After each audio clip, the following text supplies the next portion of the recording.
Hey guys, welcome to our classroom. Loving grandfather. Ever since Grandpa fell down and sprained his arm, he has changed. In scene 2, boy says, he has become very quiet.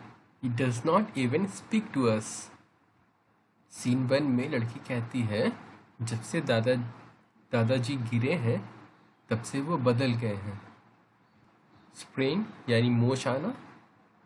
Scene 2 में लड़का कहता है वो काफ़ी शांत हो गए हैं और अब वो हमसे बात भी नहीं करते. He keeps sleeping the whole day. He is very sad. वो सारा दिन सोते रहते, वो काफ़ी दुखी हैं. He does not go out. वो बाहर भी नहीं जाते हैं. Grandpa loved to go for walks. He loved to do his exercise. दादाजी को वॉक पे जाना बहुत पसंद था. उन्हें अपना व्यायाम भी बहुत अच्छा लगता था.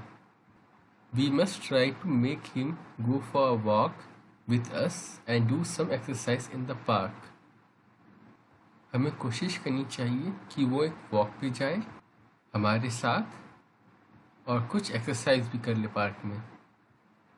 I can see Grandpa's friends. Let us talk to them. मुझे दादाजी के दोस्त दिखाई दे रहे हैं, चलो उनसे बात करते हैं. Grandpa, your friends are here. Talk to them while we play. They have missed you. दादाजी, आपके दोस्त भी यहाँ पे हैं, जाइए उनसे बात करिए, तब तक हम खेलते हैं. उन्होंने आपको बहुत याद किया है. Thank you, my children, for taking me out in the fresh air. It's been a long time I have been with my friends or for a walk. दादाजी कहते हैं, शुक्रिया मेरे बच्चों, मुझे बाहर लाने के लिए. काफ़ी लंबा समय हो गया था, मैंने अपने दोस्तों से बात भी नहीं किया था और नहीं कोई वॉक पे आया था. Take the right answer. Grandfather sprained his arm. Grandfather loved walking. Grandfather missed his exercise. इस कॉलम में है before grandfather fall और इस कॉलम में है after he fall. Grandfather used to go for walk. Now he sleeps the whole day. Grandfather used to talk. Now he is quiet.